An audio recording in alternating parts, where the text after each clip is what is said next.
Hi guys and welcome back to the channel Deepak Yadav Education. Welcome to the Daily Hindu News and Editorial Analysis of 4th of May 2023.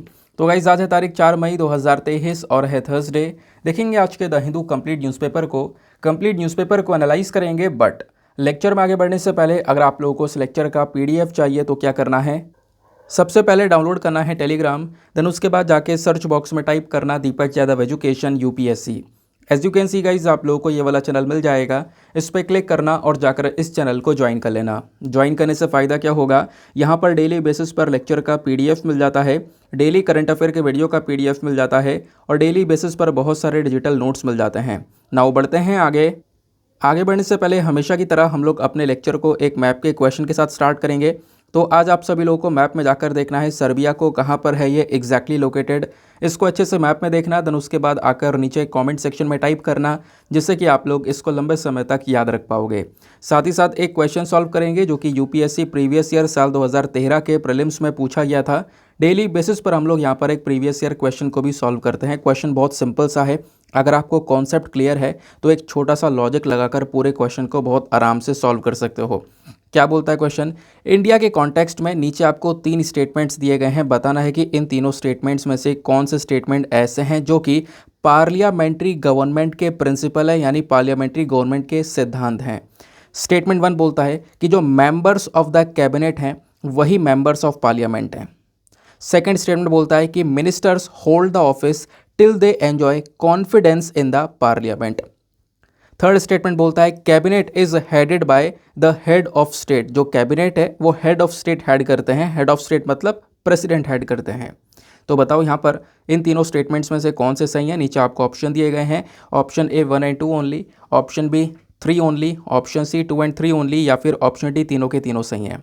इसका सही answer सभी को नीचे comment section में देना है, at least सभी को इसमें पार्टिसिपेट करना है, जैसे मैं आप लोगों से डेली बेसिस पर बोलता हूं। बाय द वे इसका जो करेक्ट आंसर है वो मैंने आपको टेलीग्राम पर प्रोवाइड करवा दिया है, वहां से भी आप इसको चेकआउट कर सकते हो। और अगर वहां पर आंसर नहीं मिलता है तो भी कोई परेशान होने की ज़रूरत नहीं है, वीडियो के लास्ट में इसके करेक्ट आंसर का डिस्कशन हम लोग करेंगे। तो चलो शुभ आरंभ करते हैं और चलते हैं सबसे पहले थंबनेल वाले इंपॉर्टेंट आर्टिकल की तरफ। तो थंबनेल में मेंशन किया गया है कि रसिया के राष्ट्रपति भवन पर एक ड्रोन हमला हुआ है। बिल्कुल, कल आपने देखा होगा एक वीडियो सोशल मीडिया प्लेटफॉर्म पर बहुत तेज़ी से वायरल हुआ, ट्विटर पर इसकी चर्चा बहुत ज़्यादा हो रही थी और इवन आज पूरा का पूरा जो आर्टिकल है वो यहाँ पर आप देख सकते हो। तो बोला जा रहा है कि यूक्रेन ने कुछ ड्रोन्स भेजे थे पुतिन को टारगेट करने के लिए, और वो जो ड्रोन्स है यहाँ पर आप देख पाओगे ये राष्ट्रपति भवन यानी रशिया का जो राष्ट्रपति भवन है वहाँ तक पहुँचे, और पहुंचने के बाद में यहाँ पर कुछ इस प्रकार से ये अटैक किया। अटैक करने के बाद में क्या होता है कि जो रशिया है वो इस ड्रोन को यहाँ पर कह सकते हो डिस्ट्रॉय कर देता है। वैसे यहाँ पर बोला जा रहा है कि पहले 2 ड्रोन्स और यहाँ पे रशिया ने डिस्ट्रॉय करे हैं, लेकिन यहाँ पर एक जो वीडियो है जो वायरल हुआ है, इस वीडियो में साफ साफ दिखाई दे रहा है कि एक ड्रोन यहाँ पर आया और उस ड्रोन ने यहाँ पर कुछ गिराया, और कुछ गिराते यहाँ पर इस प्रकार का जो एक विस्फोट है छोटा सा वो ये देखने को मिला है, जो कि अगेन बहुत ज़्यादा चिंतित है। अब देखो यहाँ पर चिंता वाली बात पता है क्या है, वैसे तो यहाँ पे अभी किसी को कुछ नहीं हुआ है, सब कुछ ठीक है। बोला जा रहा है व्लादिमीर पुतिन को यहाँ पर अटैक करने की कोशिश की गई है, यानी पुतिन की हत्या करने की कोशिश की गई है, क्योंकि माना जाता है कि अगर व्लादिमीर पुतिन का असैसिनेशन कर दिया जाए तो कहीं ना कहीं ये जो मामला है रुक जाएगा, रशिया और ज़्यादा टूट जाएगा, पूरी तरह से बिखर जाएगा। अब होता यहाँ पर यह है कि चिंता वाली बात यह यहाँ पर आर्टिकल में बताई जा रही है कि ये जो आपको राष्ट्रपति भवन दिख रहा है ना, ये रशिया की कैपिटल मॉस्को के अंदर बिल्कुल सेंटर में है, जो कि यूक्रेन से बहुत बहुत ज़्यादा दूर है।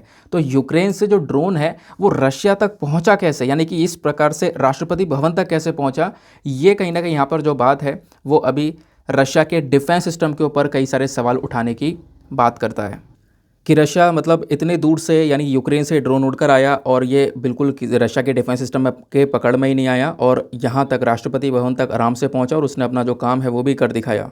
क्योंकि बात यहाँ पर यह है ना कि जो ये एरिया आप जहाँ पे देख रहे हो, जहाँ पे अटैक हुआ है, यहीं से पूरी रशियन गवर्नमेंट काम करती है, पूरी रशिया की सरकार इसी पर्टिकुलर एरिया से यहीं से राष्ट्रपति भवन से ऑपरेट करने का काम करती है। फिलहाल जब ये मामला उठा काफ़ी तेज़ी से और बोला गया रशिया की साइड से कि ये बिल्कुल टेररिस्ट अटैक है, यूक्रेन की साइड से अटैक किया गया, यूक्रेन की साइड से कोशिश की गई है पुतिन को मारने की, तो उसके बाद में यहाँ पे जो यूक्रेन है, यूक्रेन की साइड से भी स्टेटमेंट निकल कर आया है कि इस हादसे में हमारा कोई भी इन्वॉल्वमेंट नहीं है। ये यूक्रेन ने कह दिया है कि हमने कोई भी इस प्रकार का अटैक क्रेमलिन के ऊपर नहीं करवाया है। खैर देखते हैं आगे क्या होता है। आगे बस खाली यहाँ पर ये कह सकते हो कि जो वॉर की सिचुएशन है वो और ज़्यादा बेकार होने वाली है, क्योंकि अभी 9 मई आने वाली है। 9 मई को यहाँ पर रशिया की एक परेड भी रहेगी। उस परेड से पहले इस प्रकार की हरकत की गई है, तो हो सकता है यूक्रेन को शांत करने के लिए रशिया अब लगातार बॉम्बार्डिंग कर दे। ऐसी पॉसिबिलिटीज़ भी हम लोग को यहाँ पर देखने को मिल जाती हैं। ये सारी की सारी पॉसिबिलिटीज़ जो भी बातें हैं वो सब न्यूज़ आर्टिकल्स के अंदर लगातार पब्लिश हो रही हैं कल से। नाउ आते हैं नेक्स्ट आर्टिकल की तरफ। यहाँ पर आपको एक बराबर में एक छोटा सा पिक्चर दिख पा रहा होगा। ये जो पिक्चर है काफ़ी खूबसूरत सा लग रहा है। ये पिक्चर कहाँ का है? ये आपको श्रीनगर का पिक्चर देखने को मिलेगा। श्रीनगर के अंदर में जो डाल लेक है, डाल झील जो आपको इस प्रकार से दिखाई पड़ती है, उसके आसपास जो हमारे सीआरपीएफ के जो लोग हैं यहाँ पे आप देख पा रहे होंगे वो किस प्रकार से जो पूरी तरह से इन्वेस्टिगेशन कर रहे हैं, या फिर कह सकते हो यहाँ पर एक दस्तक मार रहे हैं। और दस्तक इसलिए मारा जा रहा है कि इस पूरे एरिया को पूरी तरह से सिक्योर रखा जा सके। अच्छा, सिक्योर क्यों रखा जा सके? तो आपको पता होगा 22 मई का वेट सभी लोगों को है। 22 मई को G20 की एक बड़ी मीटिंग होने वाली है श्रीनगर के अंदर में। तो इसी वजह से पूरा जम्मू एंड कश्मीर आज के समय में हाई अलर्ट पर है, क्योंकि G20 की एक वर्किंग ग्रुप मीटिंग होगी 22 मई को, और वो श्रीनगर के अंदर ही होने वाली है। इस वजह से पहले से जो हमारी फोर्सेस है वो लग चुकी हैं, ताकि वहाँ पर एक सिक्योरिटी को मेंटेन किया जा सके। अब वैसे आर्टिकल के अंदर डाल झील आपको दिखाई गई है। डाल लेक को लेकर कभी कभी क्वेश्चन्स बन जाते हैं, कई सारे एग्जामिनेशन में जो क्वेश्चंस बने हैं, तो मैं आपको डाल लेक के बारे में कुछ 1-2 पॉइंट्स बता रहा हूँ। प्लीज़ उसको आप ध्यान में रख सकते हो, क्योंकि जीएस पेपर नंबर 3 एनवायरमेंट के पॉइंट ऑफ व्यू से थोड़ा सा इंपॉर्टेंट ये हो जाएगा। जब बात करते हैं डाल लेक की, तो डाल लेक बेसिकली कहाँ पर है? श्रीनगर में है। श्रीनगर क्या है? श्रीनगर बेसिकली जम्मू एंड कश्मीर का ही एक समर कैपिटल है। कौन सा capital? Summer capital. Jammu Kashmir की ये कह सकते हो दूसरी सबसे बड़ी झील देखने को मिल जाती है डाल लेक, और इसका जो नेम है वो लेक ऑफ फ्लावर्स भी है। यानी डाल लेक के अलग अलग नाम भी है, ध्यान रखना, क्योंकि आपको दूसरे नाम देके कंफ्यूज किया जा सकता है। तो डाल लेक को हम लेक ऑफ फ्लावर्स के नाम से भी जानते हैं। साथ ही साथ में jewel in the crown of Kashmir, और फिर श्रीनगर्स ज्वेल। इस प्रकार से यहाँ पर 3 और अलग अलग नाम भी इसके देखने को मिल जाते हैं। ध्यान रखना, क्योंकि एग्जामिनेशन में क्वेश्चन बन जाते हैं। जैसे यूपीएससी ने साल 2000 में एक क्वेश्चन पूछ लिया था लेक को लेकर। क्वेश्चन क्या था? Which one of the following lakes form an international boundary between Tanzania and Uganda.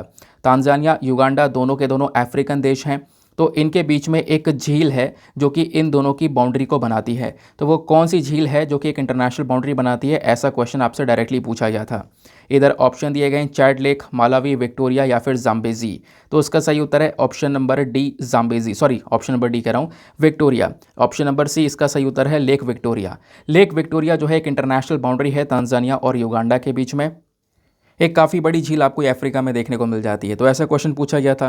तो आप सोच रहे होंगे यार ये तो 2000 में पूछा गया था, साल 2000 तो बहुत पुराना हो गया, बहुत पहले का क्वेश्चन हो गया।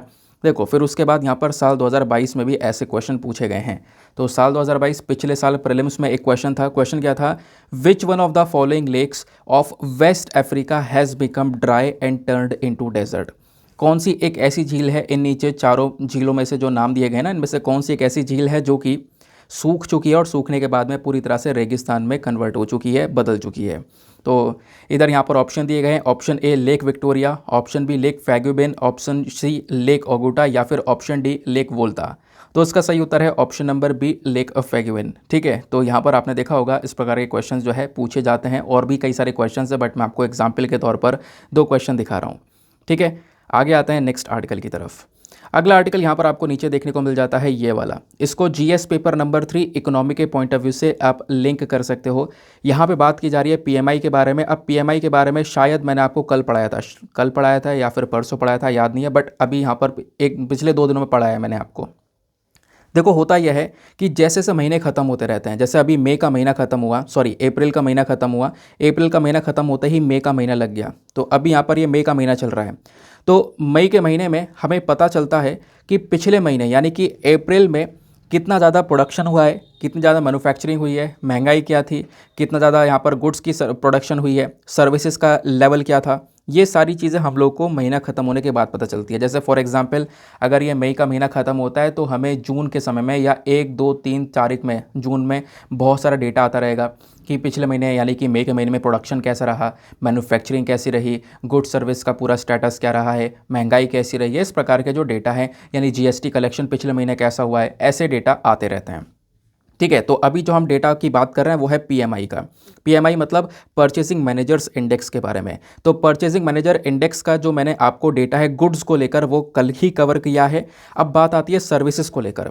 तो बोला ये जाता है कि मई के महीने में जो हमारा सर्विस सेक्टर है, ध्यान रखना, मई के महीने में, सॉरी अप्रैल के महीने में, यानी पिछले महीने में जो हमारा सर्विस सेक्टर है वो काफ़ी तेज़ी से ग्रो किया है। मतलब इतना ज़्यादा ग्रोथ देखने को मिली है जितनी पिछले 13 सालों में ग्रोथ नहीं देखने को मिली है। इवन यहाँ पर मेंशन किया गया है कि देखो अब की बार यानी कि पिछले महीने अप्रैल में जो परचेजिंग मैनेजर इंडेक्स है सर्विस सेक्टर में, इसका जो स्कोर है वो लगभग 62 के आसपास पहुंच चुका है, जबकि मार्च में ये जो स्कोर था वो 57 था। और इसी के आसपास यहाँ पर कह सकते हो ये 57, 55, 56 इसी के आसपास यहाँ पर ये घूमता रहता है। लेकिन अप्रैल में आप कह सकते हो कि कहीं ना कहीं ये 62 के आसपास पहुँचा है। तो सर्विस सेक्टर के अंदर काफ़ी बड़ा एक्सपेंशन देखने को मिला है, ऐसा बोला जा रहा है। तो ऐसा एक्सपेंशन लास्ट टाइम 2010 में देखने को मिला था। उसके बाद यहाँ पर अब जाकर अप्रैल में यानी 2023 में इस प्रकार का एक्सपेंशन नज़र आया है। सर्विस सेक्टर के अंदर एक ग्रोथ देखने को मिली है। ठीक है, तो ये बात इस आर्टिकल में क्लियर की गई। अब देखो, क्या आपको ये याद रखना है कितना स्कोर आया है कितना नहीं आया है? ऐसा कुछ भी याद नहीं रखना है। कुछ भी याद क्यों नहीं रखना है? क्योंकि देखो हर महीने ये डेटा आता रहता है। और अगर आप लोग पिछले 20 साल 25 साल के भी यूपीएससी के क्वेश्चन निकाल लोगे, प्रीवियस ईयर क्वेश्चन, तो वहाँ पर कभी भी ये नहीं पूछा गया है कि हाँ कितना स्कोर रहा है कितना स्कोर नहीं रहा है। क्वेश्चन आपसे पूछा जाता है बिल्कुल फैक्चुअल डेटा से। जैसे अगर आप अपनी इकोनॉमी की कोई भी जो स्टैटिक किताब आप पढ़ रहे हो वहाँ उठाओगे तो आपने क्या मिलेगा, वहाँ पे पीएमआई के बारे में देखने को मिलेगा, परचेजिंग मैनेजर इंडेक्स की क्या होता है। तो ये ज़रूर पता होनी चाहिए कि परचेजिंग मैनेजर इंडेक्स क्या होता है। यहीं से क्वेश्चन बनेगा। जैसे आईआईपी आता है ना, आईआईपी को लेकर हमेशा डेटा आता है, इस इंडेक्स की रैंकिंग आती है, तो इसके बारे में यानी फैक्चुअल डेटा पूछ लिया जाता है, जबकि रैंकिंग नहीं पूछी जाती क्योंकि हर महीने ये बदलता रहता है और इतने महीने का आपने याद नहीं रखना होता है। ऐसे ही हर महीने इन्फ्लेशन यानी महंगाई कितनी चल रही है, हर महीने जीएसटी का कलेक्शन कितना हो रहा है, ये सब कुछ आपको ये जो डेटा है नंबर वाला ये याद नहीं रखना होता है, ध्यान रखना। ठीक है, जो पढ़ने वाली चीज़ है वो यहाँ पर वो क्या है, वो है परचेजिंग मैनेजर इंडेक्स, जहाँ से क्वेश्चन पूछा जाएगा। परचेजिंग मैनेजर इंडेक्स क्या है? देखो इस इंडेक्स को तैयार कैसे किया जाता है। ये बेसिकली एक सर्वे है। अब सर्वे कैसे होता है? जगह जगह पूछताछ करने के बाद में सर्वे होता है ना। तो वैसी सर्वे यहाँ पर किया जाता है। फॉर एग्जांपल जो हमारे सर्विस सेक्टर हैं या फिर मैन्युफैक्चरिंग सेक्टर हैं, वहाँ पे जाना, पूछना कि भाई पिछले महीने के कंपैरिजन में इस बार आपका कैसा रहा है ना, इस प्रकार का प्रोडक्शन कैसा रहा है, इस बार की सर्विसेज कैसी रही हैं। तो बेसिकली यहाँ पर उनसे पूछा जाता है, फिर उनके पॉइंट ऑफ व्यूज़ लिए जाते हैं, उनका डेटा कलेक्ट किया जाता है। डेटा कलेक्ट करने के बाद में ये परचेजिंग मैनेजर इंडेक्स को तैयार किया जाता है। परचेजिंग मैनेजर इंडेक्स को तैयार करने का मेन पर्पज़ बस खाली ये है कि हमें अपने बिजनेस के बारे में एक अच्छी इन्फॉर्मेशन मिल जाए कि करंट स्थिति क्या है, प्लस उससे हम अनुमान लगा सकें आगे का। ठीक है, आगे का अनुमान लगा सकें यानी प्रेडिक्शन कर सकें आगे का। और मैंने जैसा बोला कि जो परचेजिंग मैनेजर इंडेक्स है ये सेपरेटली बनता है। मैन्युफैक्चरिंग इंडेक्स के लिए अलग तैयार किया जाता है, सर्विसेज सेक्टर के लिए अलग तैयार किया जाता है। मैन्युफैक्चरिंग सेक्टर के लिए मैंने आपको ऑलरेडी बता चुका हूँ, अभी कल या परसों मैंने पढ़ाया है, और सर्विसेज सेक्टर के लिए आप कह सकते हो अभी हम डिस्कस कर रहे हैं।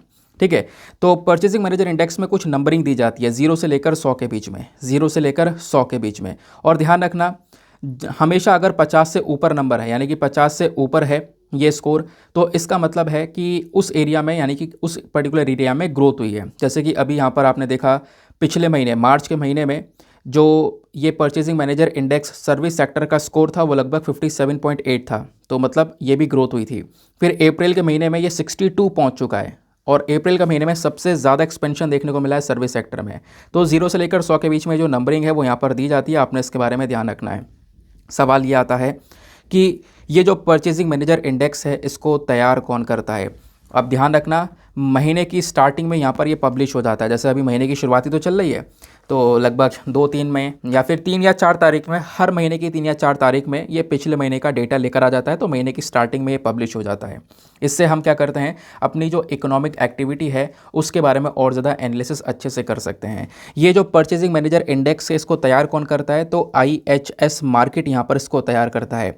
और ऐसा नहीं केवल इंडिया के लिए, ऐसी अलग अलग 40 और कंट्रीज़ हैं उनके लिए यहाँ पर इसी प्रकार का जो इंडेक्स है वो तैयार किया जाता है। इस बात का भी आपने ध्यान में रखना है। उसके बाद बाद में जैसे मैंने बोला था कि प्रोडक्शन के मामले में एक और इंडेक्स आता है आईआईपी करके, that is index of industrial production, यानी कि जो हमारे देश में 8 इंडस्ट्रियल सेक्टर्स हैं उनकी ग्रोथ कैसी हुई है उसको लेकर भी डेटा आता है, वो अलग है। आईआईपी अलग है और पीएमआई अलग है। आपसे पूछा जाए कि दोनों सेम है, नहीं, दोनों अलग अलग हैं। दोनों के बीच में काफ़ी सारे डिफरेंसेस आपको देखने को मिल जाते हैं, क्योंकि जो आईआईपी होता है that is index of industrial production, यानी जो हमारे देश के 8 इंडस्ट्रियल सेक्टर है उनकी ग्रोथ के बारे में जो बात करता है, ये खासकर बड़े बड़े सेक्टर्स को कवर करता है।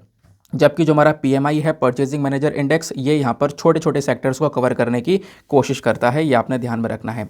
सवाल यह है कि जो अभी हम पीएमआई की बात कर रहे हैं इसको क्यों बनाया जाता है? मतलब आईआईपी तो आ ही रहा है, बाकी सारी चीज़ें आ रही है, रिपोर्ट्स आ रही हैं, तो इसको पीएमआई को तैयार करने की आवश्यकता क्या है? देखो, पीएमआई को तैयार किया जाता है, इसका इंपॉर्टेंस है अपने आप में। ये हमें इकोनॉमी को लेकर कई सारे जो एक्सपेक्टेशंस है वो देता है, क्योंकि हमें करंट स्थिति पता चलती है कि आखिरकार जो सर्विस सेक्टर है वो किस लेवल पर है। आगे का जो अनुमान है वो यहाँ पर किया जा सकता है अपने पास्ट वाले डेटा को एनालाइज करके, तो ये इसमें एक फ़ायदा देता है। प्लस डिसीजन मेकिंग में हेल्प करता है, यानी कि ये जो परचेजिंग मैनेजर इंडेक्स है ना, इसका यूज़ कई सारे देशों की जो सेंट्रल बैंक्स हैं वो भी यूज़ करती हैं। यानी कि जैसे हमारे देश का सेंट्रल बैंक कौन सा है? Reserve bank of India. अब रिजर्व बैंक ऑफ इंडिया क्या करता है, जो ब्याज का रेट है, ब्याज का जो दर है वो यहाँ पर डिसाइड करता है, इंटरेस्ट रेट क्या रहेगा। तो वो इंटरेस्ट रेट बेसिकली अपने देश की ग्रोथ के बेसिस पर यहाँ पे हम लोग रख सकते हैं, है ना। तो जो ये परचेजिंग मैनेजर इंडेक्स का जो भी डेटा होता है ना, इस डेटा को हमारी सेंट्रल बैंक्स भी इस्तेमाल करती हैं। यानी कि जो जिन भी देशों के अंदर में, जैसे मैंने बोला था कि काफ़ी सारी कंट्रीज़ इस प्रकार का इंडेक्स तैयार करती हैं, तो उनकी जो सेंट्रल बैंक्स है वो यहाँ पर इसका यूज़ करती हैं ताकि अपने देश में जो इंटरेस्ट रेट है, जो ब्याज है, उसको वो सेट कर सकें। तो ये इसकी एक कह सकते हो कि खास बात नज़र आती है पीएमआई की। नाउ आते हैं नेक्स्ट आर्टिकल की तरफ। ना दोस्तों, आगे बढ़ने से पहले मेक श्योर करना वीडियो पे जो लाइक का बटन है उसको प्रेस कर देना। एक छोटा सा टारगेट है हमारा 5K प्लस लाइक्स का, जिसको आप अचीव करवा सकते हो। साथ ही साथ मेरे साथ में इंस्टाग्राम पे कनेक्ट कर सकते हो। इंस्टाग्राम पे जाना, सर्च बॉक्स में लिखना दीपक यादव एजुकेशन, आपको ये प्रोफाइल मिलेगा जहाँ पे 12,000 से ज़्यादा लोग ऑलरेडी मेरे साथ में जुड़ चुके हैं। आप भी मेरे साथ में पर्सनली जुड़ सकते हो। Now next article very very important, इसको बहुत ध्यान से सुनना है।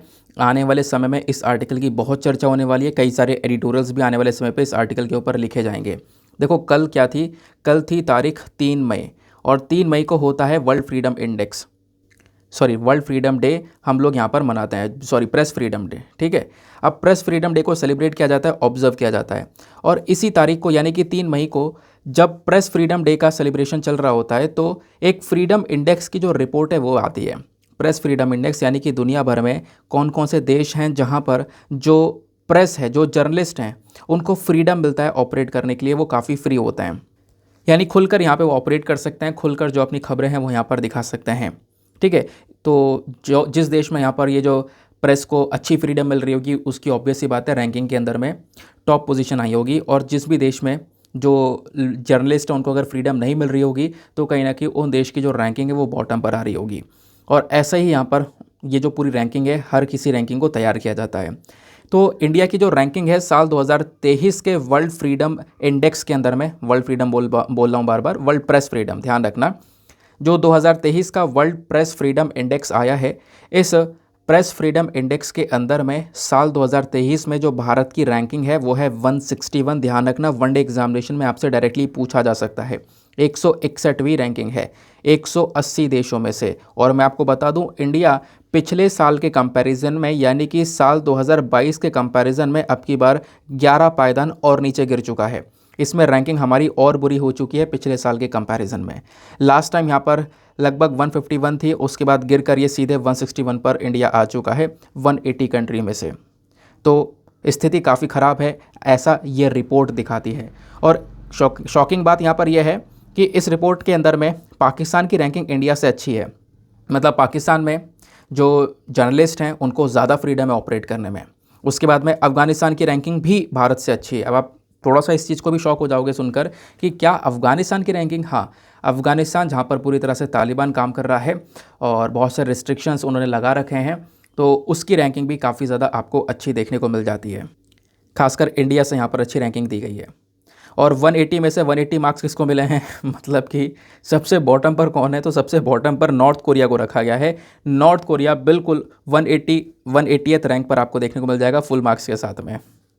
और नॉर्थ कोरिया से जस्ट ऊपर चाइना है। चाइना की भी रैंकिंग बहुत ही गंदी है, 179 चाइना है और 180 आपको नॉर्थ कोरिया देखने को मिल जाता है। ये बात क्लियर हो गई है। अब ये वर्ल्ड प्रेस फ्रीडम इंडेक्स किस लिए आता है ये मैंने आपको समझाया, लेकिन अभी कहानी ख़त्म नहीं हुई है। अभी कुछ और रेलिवेंट डेटा है वो आपने पता होना चाहिए, एग्जाम में डायरेक्टली वहाँ से क्वेश्चन बनेगा। सबसे पहली चीज़, इस इंडेक्स को कौन लेकर आता है, कौन पब्लिश करता है? तो हर साल 2002 से हर साल यहाँ पर ये इंडेक्स पब्लिश हो रहा है। कौन तैयार करता है? RSF यानी रिपोर्टर्स सैन फ्रंटियर्स, और कह सकते हो रिपोर्टर्स विदाउट बॉर्डर। ये यहाँ पर इस इंडेक्स को तैयार करते हैं। ध्यान रखना, एग्जामिनेशन में डायरेक्टली आपसे पूछा जा सकता है। ये जो RSF है ना, रिपोर्टर्स सैन फ्रंटियर्स, इसको हम लोग रिपोर्टर्स विदाउट बॉर्डर के नाम से भी जानते हैं। ये पेरिस बेस्ड एक NGO है।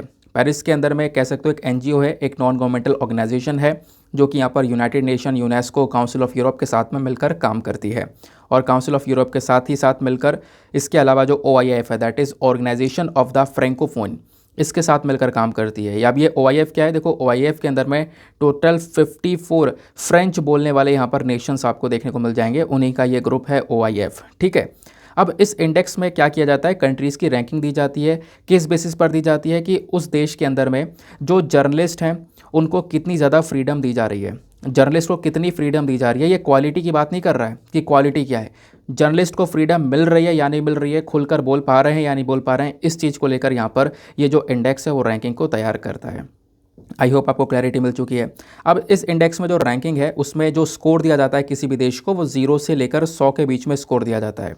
0 मतलब बहुत ही खतरनाक, मतलब वहाँ पर बिल्कुल भी छूट नहीं मिली है किसी भी जर्नलिस्ट को। 100 का मतलब यहाँ पर कह सकते हो बेस्ट पॉसिबल स्कोर ये माना जाता है।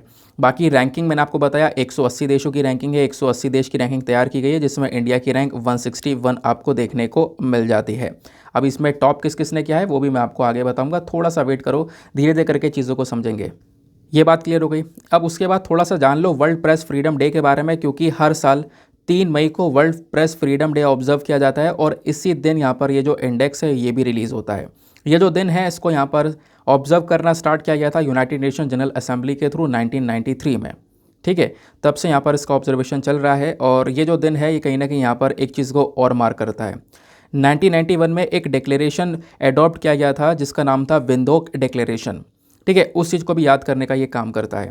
प्लस इसका मेन काम क्या मैं आपको बता ही चुका हूँ। इसका मेन काम है, यानी कि जो दिन है ये दिन इसलिए सेलिब्रेट किया जाता है ताकि हम लोग जागरूकता फैला सकें कि जो एक कंट्री का प्रेस है उसको यहाँ पर फ्रीडम होनी चाहिए।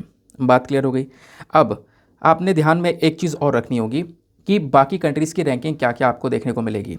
अब जब बाकी कंट्रीज़ की रैंकिंग देखते हैं तो टॉप पर कौन है, तो टॉप 5 की अगर हम बात करें तो फर्स्ट नंबर पर आ जाता है नॉर्वे। फर्स्ट नंबर पर है नॉर्वे, सेकंड नंबर पर है आयरलैंड, थर्ड नंबर पर है डेनमार्क, फोर्थ नंबर पर है स्वीडन और फिफ्थ नंबर पर है फिनलैंड।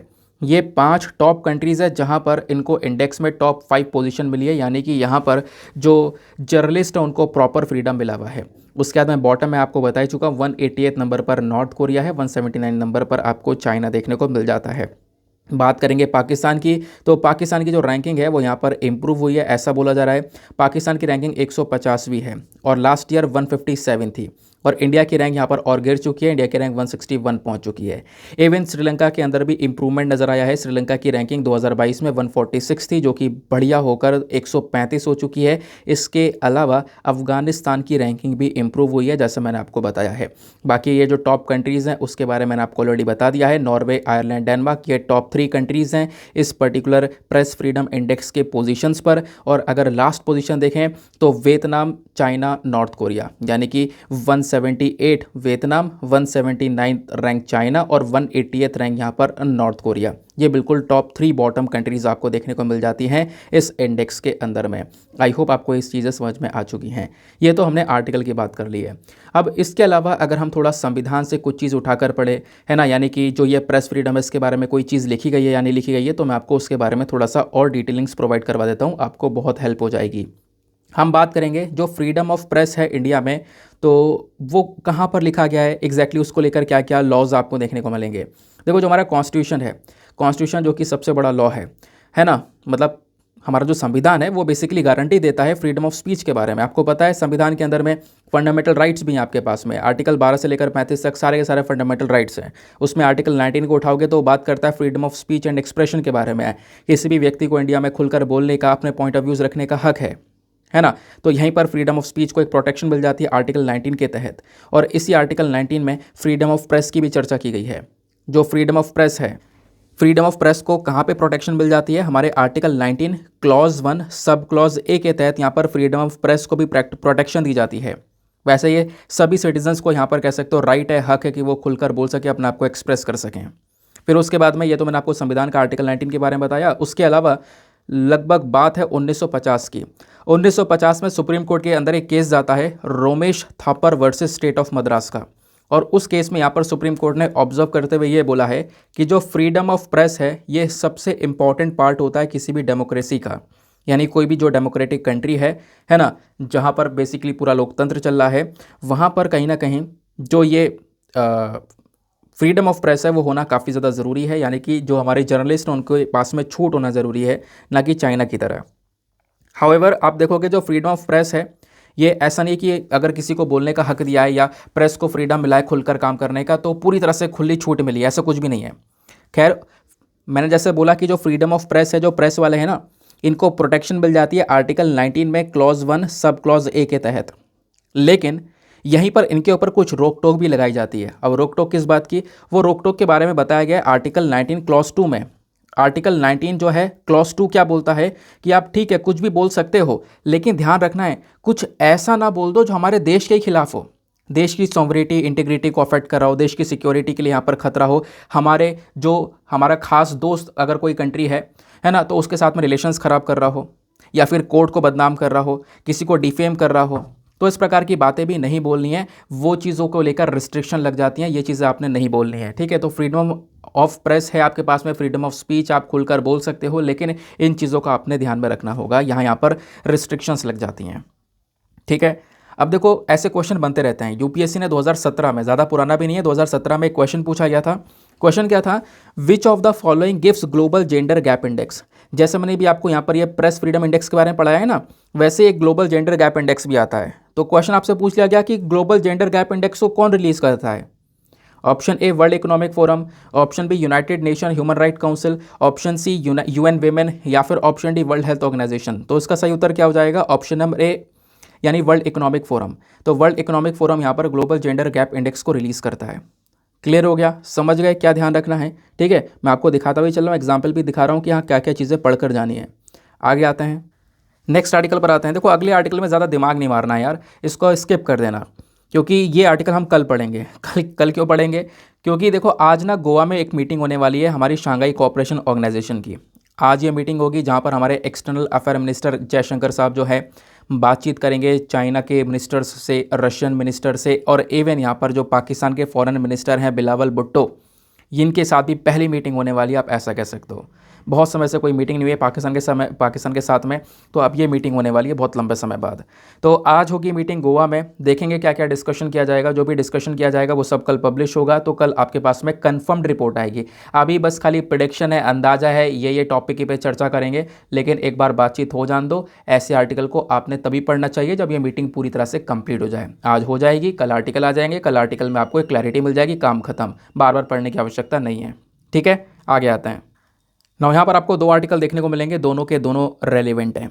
एक आर्टिकल आपको ये देखने को मिलेगा, यहाँ पे क्या बात की जा रही है, IMD that is Indian Meteorological Department, यानी भारत का मौसम विभाग। इसका क्या काम होता है? प्रिडिक्शन करके बताना, मौसम कैसा है, आज बारिश होगी नहीं होगी, ये सारी की सारी जो प्रिडिक्शन है ये करके बताता है। तो ये एक चीज़ की और प्रिडिक्शन करता है कि जहाँ पर साइक्लोन आ सकता है, ठीक है। तो IMD का मेन काम ये भी होता है कि यहाँ पर साइक्लोन आ सकता है, उसके बारे में जानकारी देता है। तो इस साल का यानी साल 2023 में अभी तक कोई साइक्लोन आया नहीं है, लेकिन इस साल का पहला साइक्लोन तैयार है, और उस साइक्लोन का नाम है मोचा। क्या नाम है? मोचा कहो या मोका कहो, MOCHA यहाँ पर इसका नाम है। ये साइक्लोन आएगा कहाँ पर? बे ऑफ बंगाल में। ऐसी जानकारी ऑलरेडी IMD दे चुका है। साइक्लोन को हिंदी में क्या बोलते हैं यार, मुझे याद ही नहीं आ रहा है, एक सेकेंड को, शायद मेरे ख्याल से चक्रवात बोलते हैं, एक बार चेक कर लेना। हाँ शायद चक्रवात ही बोलते हैं, हाँ चक्रवात ही बोलते हैं। तो जो ये चक्रवात है, साइक्लोन को हम लोग हिंदी में चक्रवात बोलते हैं, क्योंकि इस प्रकार से यहाँ पर जैसे ऐसे तूफान उठता है किसमें, समुद्र के अंदर में, और फिर वो तूफान कह सकते हो कि ये ज़मीन तक पहुँचता है, ये पूरा समुद्र को क्रॉस करके जो कोस्टल एरियाज़ है वहाँ तक पहुँचता है। कोस्टल एरियाज़ पर काफ़ी ज़्यादा तबाही भी मचाता है। तो बोला जा रहा है जो तारीख है वो 9 मई हो सकती है, 9 मई को यहाँ पर ये जो साइक्लोन है वो अफेक्ट कर सकता है, ठीक है, कौन सा साइक्लोन? मोचा। तो साइक्लोन बनने के चांसेस है बे ऑफ बंगाल में यहाँ पर ये शुरू हो चुका है बनना, जो कि यहाँ पर अफेक्ट कर सकता है, बुरे हाल कर सकता है, ऐसा यहाँ पर मेंशन किया गया है। ठीक है, तो ये 2023 का पहला साइक्लोन है। आपसे क्या क्या पूछा जा सकता है एग्जाम में, मैं आपको बताता हूँ। नंबर 1 चीज़, साइक्लोन का नाम मोचा। ठीक है, दूसरी चीज़ कहाँ पर आया है? बे ऑफ बंगाल। तीसरी चीज़ जो आपसे पूछी जा सकती है वो क्या है? तीसरी चीज़ यहाँ पर यह है कि जो ये नाम है मोका, ये कैसे दिया गया, मतलब किसने दिया ये नाम? तो इस बार यहाँ पर नाम दिया है येमेन ने। अब आप कहोगे इस बार का क्या मतलब है, मतलब अलग अलग देश नाम देते हैं क्या? हाँ, मैं आपको बता दूं, ऐसे 13 देश हैं। कितने? टोटल 13 देश हैं। उन्होंने एक पूरी ऑलरेडी लिस्ट तैयार कर रखी है, उनके पास में ऑलरेडी नाम लिख कर रखे हुए हैं। तो जो भी साइक्लोन आता है उस लिस्ट में से नाम उठाकर वो दे देते हैं। छोटा ही नाम दिया जाता है हमेशा। यहाँ पर आप देख पाओगे जैसे ये मोखा नाम है, ये येमेन ने दिया है, ये आपने ध्यान में रखना है।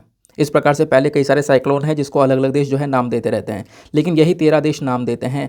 और वो 13 देश कौन कौन से हैं, चलो आगे हम इसकी कहानी को बढ़ाते हैं और डिटेल से चलते हैं। पहली चीज़ हमें समझना होगा, ये चक्रवात होते क्या हैं, साइक्लोन क्या होते हैं, कैसे काम करते हैं।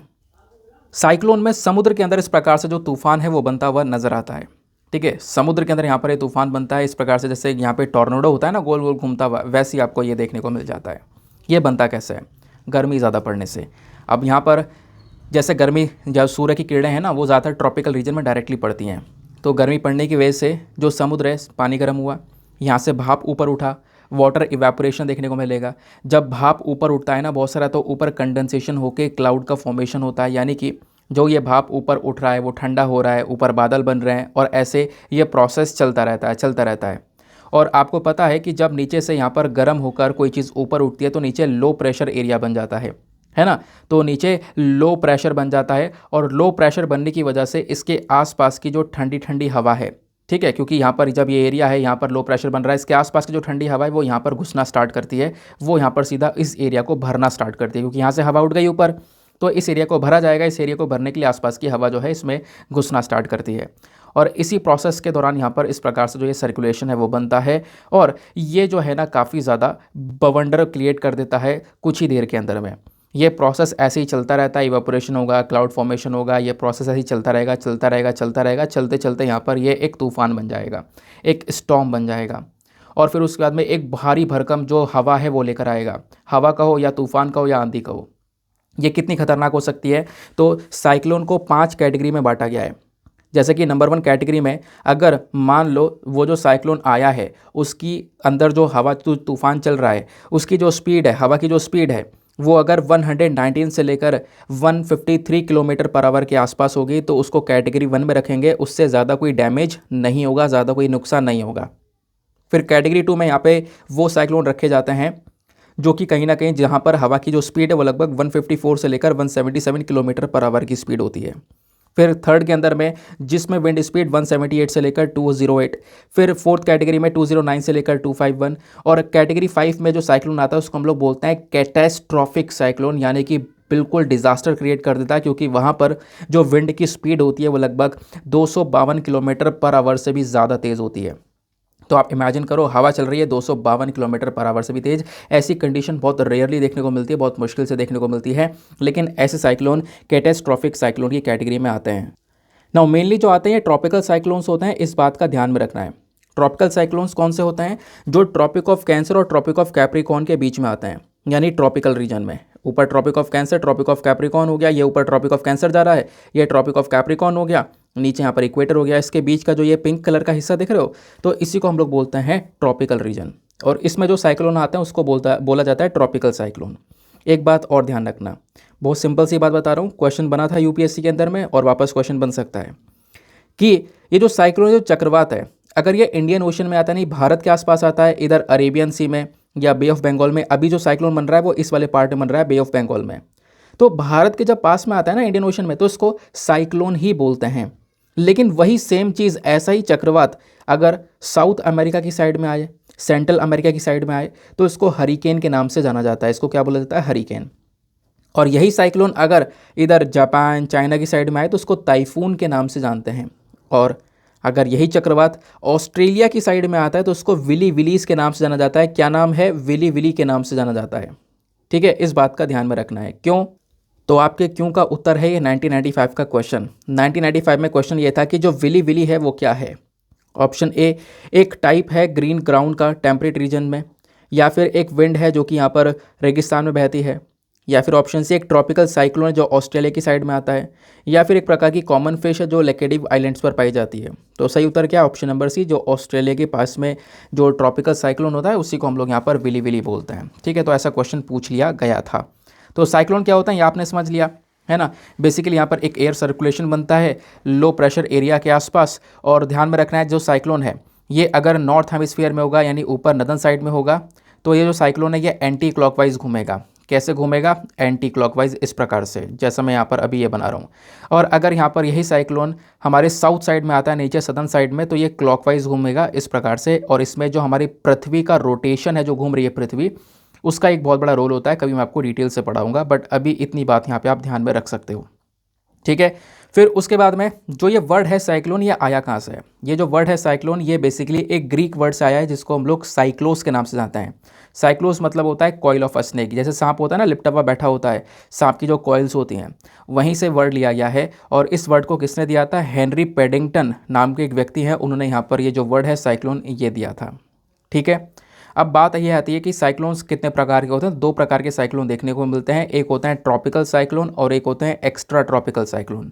अब ट्रॉपिकल साइक्लोन कौन से होते हैं? जो मैंने अभी आपको एक पिक्चर दिखाया था ना जिसमें पिंक कलर की पट्टी बनी थी, यानी वो ट्रॉपिकल जो रीजन में आते हैं। ट्रॉपिकल रीजन वो है जो ट्रॉपिक ऑफ कैंसर और ट्रॉपिक ऑफ कैप्रिकॉर्न के बीच का हिस्सा होता है। वहाँ पे जो साइक्लोन आते हैं उसको हम लोग ट्रॉपिकल साइक्लोन बोलते हैं। उसके अलावा ऊपर पोलर रीजन में नॉर्थ पोल और साउथ पोल में अगर कोई इस प्रकार का साइक्लोन आएगा तो उसको हम लोग एक्स्ट्रा ट्रॉपिकल साइक्लोन के नाम से जानते हैं। क्लियर हो गया? अब सवाल यह है कि सर आपने भी बोला था कि साइक्लोन का नाम कैसे रखा गया, ये भी आपको बताना है, क्योंकि आपने बताया कि अभी यहाँ पर ये जो साइक्लोन आने वाला है इसका नाम है मोका और येमेन ने वो नाम दिया है। तो साइक्लोन का नाम कैसे रखते हैं आओ मैं आपको ये भी बता देता हूँ। इस चीज़ को भी डिस्कस कर लेते हैं क्योंकि यूपीएससी में मेंस में ये क्वेश्चन पूछा जा चुका है। देखो, जो साइक्लोन बनते हैं ना ओशन में, समुद्र के अंदर जो साइक्लोन बनते हैं इनका जो नाम है ये कौन देता है? अलग अलग कंट्रीज़ देती हैं। अलग अलग कंट्रीज़ मिलकर यहाँ पर ये जो नाम है ये देती हैं। साल 2000 की बात है, एक ग्रुप बनाया गया था। उस ग्रुप में यहाँ पर मतलब उस ग्रुप का नाम दिया गया था WMO और ESCAP, यानी वर्ल्ड मेट्रोलॉजिकल ऑर्गेनाइजेशन और United nation economic and social commission for Asia and Pacific. इसके जितने भी कंट्रीज़ हैं जैसे कि बांग्लादेश, ध्यान रखना आप जिन देशों का नाम मैं ले रहा हूँ, Bangladesh, India, Maldives, Myanmar, Oman, Pakistan, Sri Lanka, Thailand. Starting में तो केवल यही देश थे जो कि डिसाइड किया करते थे अलग अलग साइक्लोन के नाम। इनकी कंट्री के आसपास कोई साइक्लोन आ रहा है तो ये लोग यहाँ पर उस साइक्लोन का नाम दिया करते थे। फिर बाद में क्या किया गया, इसमें 2018 में कुछ और देशों को बढ़ा दिया गया। 5 देश इसमें और ऐड हो गए। तो पहले कितने थे? 1 2 3 4 5 6 7 8, पहले इसमें 8 कंट्रीज थी, अब 8 में 5 और ऐड कर दी गई, तो टोटल 13 देश हो गए हैं। बाद में 5 कंट्रीज़ और कौन कौन सी ऐड हुई हैं? Iran, Qatar, Saudi Arabia, UAE और येमेन। जो अभी नाम दिया है किसने दिया है? येमेन ने दिया है, तो आप येमेन का नाम भी देख पा रहे होंगे। ठीक है, तो अब टोटल 13 कंट्रीज़ आपको देखने को मिल जाती हैं जो कि इस पर्टिकुलर रीजन में जो भी साइक्लोन आता है उसका नामकरण करती हैं, उसका जो है नाम देती हैं। अब साइक्लोन का नाम रखने के लिए ना भी कुछ गाइडलाइंस हैं, जैसे कि जो भी नाम रखा जाएगा वो न्यूट्रल होना चाहिए, किसी पॉलिटिकल फिगर को लेकर, किसी रिलीजन को लेकर, किसी कल्चर को लेकर नहीं होना चाहिए, किसी को कोई हर्ट ना हो, कोई नुकसान ना पहुंचे, ऐसा नाम होना चाहिए। क्योंकि साइक्लोन एक डिजास्टर लेकर आ रहा है, एक बुरी तबाही लेकर आ रहा है, तो किसी का नाम यहाँ पर नहीं देना चाहिए। सबसे पहली चीज़ इसको देखना होगा, एक न्यूट्रल नेम होना चाहिए उस साइक्लोन का। ठीक है, किसी के सेंटिमेंट्स को हर्ट नहीं करना है, ये बात ध्यान रखना है। प्लस जो यहाँ पर जो साइक्लोन का नाम होना चाहिए ना वो बहुत शॉर्ट हो, छोटा सा हो और आराम से उसको प्रोनाउंस हम कर सकें, ये एक मकसद होता है। ठीक है, और जो मैक्सिमम लेंथ होती है लेटर्स की साइक्लोन के नाम में वो कम से कम 8 होनी चाहिए, बस मैक्सिमम 8 लेटर का साइक्लोन होना चाहिए। इस वजह से आप लोगों ने नाम सुने होंगे, जो साइक्लोन्स के नाम होते हैं बहुत छोटे छोटे होते हैं, है ना। मोखा यहाँ पर नाम दिया गया MOCHA। तो मैक्सिमम 8 लेटर्स होने चाहिए, 8 लेटर से ज़्यादा नहीं होने चाहिए। प्लस यहाँ पे जो भी साइक्लोन का नाम होता है बोल के दिखाया जाता है, इसका वॉइस ओवर वगैरह यहाँ पर आता है कि भाई इसका नाम कैसे लिया जाएगा। और एक बात और ध्यान रखनी है कि जो भी साइक्लोन के नाम आते हैं वो कभी दोबारा रिपीट नहीं किया जाता। जैसे कि अभी जो साइक्लोन आने वाला है मोका, ये आने वाले समय पर कोई और दूसरे साइक्लोन जो आएंगे ना तो ये वाला नाम वापस से नहीं दिया जा सकता। जो नाम रख दिया है वो रख दिया जाएगा, दोबारा से वो नाम रिपीट नहीं किया जाएगा। ठीक है, तो ये थी पूरी की पूरी कहानी साइक्लोन्स को लेकर। काफ़ी कुछ था इस आर्टिकल में, आई होप आपको क्लैरिटी मिल चुकी है। अच्छा, मैं एक चीज़ और दिखा दूँ, तो ये यूपीएससी ने यहाँ पर सवाल पूछा है 2013 में, ऐसे 2021 में, 2022 में कई सारे सवाल पूछे गए हैं साइक्लोन्स को लेकर। 2013 में तो साइक्लोन को लेकर डायरेक्टली क्वेश्चन ये पूछ लिया था, how the tropical cyclones named across the world. मतलब डायरेक्टली आपसे ये पूछ लिया गया कि कैसे साइक्लोन का नाम रखा जाता है, तो प्रोसेस तो मैंने आपको बता दिया है। ठीक है, तो ये जो आर्टिकल है, मैं हर एक आर्टिकल को इस तरीके से लेकर चल रहा हूँ कि आपके प्रीलिम्स और मेंस दोनों की तैयारी हो जाए। इस वजह से हर एक आर्टिकल में थोड़ा समय लगता है, प्रॉपर नोट्स के साथ में हम यहाँ पर डिस्कशन करते हैं। ठीक है, अगले आर्टिकल पर आते हैं। नाउ इस आर्टिकल में बात की जा रही है कि कश्मीर के अंदर में कई सारे ऐसे केसेस रिसेंटली देखने को मिले हैं जहाँ पर बच्चा जो है पूरी तरह से परेशान हो चुका है या कोई दूसरा पर्सन परेशान हो चुका है लाइफ से, है ना। अब वो यहाँ पर सुसाइड करने की कगार पर है। कभी कभी मेंटल हेल्थ ऐसी हो जाती है ना कि परेशानी इतनी आती है और कुछ समझ में नहीं आता कि क्या किया जाए क्या ना किया जाए। ऐसे यहाँ पर एग्ज़ाम से पहले जो बच्चे हैं काफ़ी स्ट्रेस में होते हैं, बहुत ज़्यादा यहाँ पर उनके मेंटल हेल्थ के ऊपर असर पड़ता है। तो उसके लिए यहाँ पर क्या है, एक सुझाव है टेलीमानस। तो यही बोला गया कि पिछले 6 महीनों के अंदर में कश्मीर में ये जो टेलीमानस है ना, इन्हीं का एक इनिशिएटिव है इम्हांस, यानी कि institute of mental health and neuro science. इस प्रकार के इंस्टीट्यूट खोले गए हैं जो कि बेसिकली मेंटल हेल्थ सपोर्ट देने का काम करते हैं।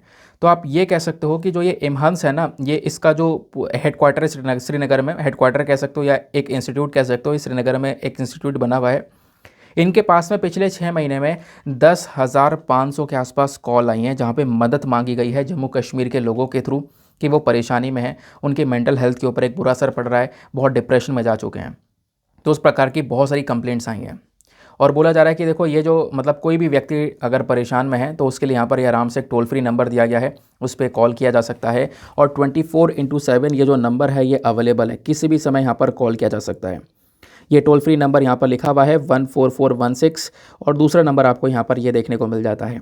ठीक है, तो किसी को भी कोई परेशानी है, मेंटल हेल्थ को लेकर काफ़ी चैलेंजेस हैं, तो आप आराम से यहाँ पर कॉल करके जो यहाँ पर मेंटल हेल्थ एक्सपर्ट्स हैं उनकी राय लेकर आपको एक सोल्यूशन दिया जा सकता है और काफ़ी सारे लोगों की ज़िंदगी यहाँ पर बचाई गई है ऐसे ऐसे इंस्टीट्यूट्स के माध्यम से, ऐसा आप कह सकते हो। तो इन इंस्टीट्यूट्स का मेन काम यही है कि जो भी व्यक्ति स्ट्रेस में है, डिप्रेशन में है, उनको उस एरिया से निकाला जाए, वो इंसान उस स्ट्रेस की वजह से अपनी ज़िंदगी में कोई गलत कदम ना उठा ले, इसके ऊपर मेन फोकस होता है।